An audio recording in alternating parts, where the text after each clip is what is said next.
Hey everyone, welcome back.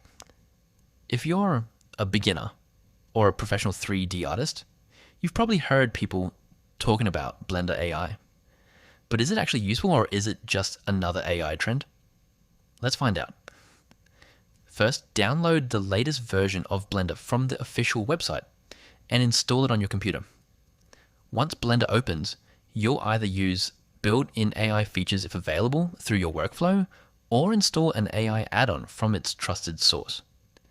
Some AI tools require you to create an account, so simply sign up using your Google account or email address.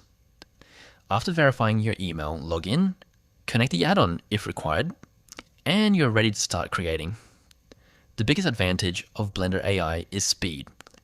Instead of doing every task manually, AI can help generate textures, improve materials, suggest models, automate repetitive actions, assist with coding in Python, and even speed up animation workflows depending on the AI tool you're using.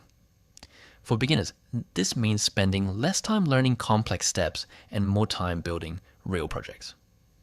For professionals, it can significantly reduce production time while maintaining high-quality results.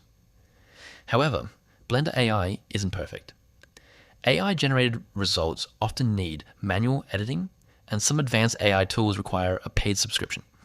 You'll still need basic Blender knowledge to achieve professional quality work.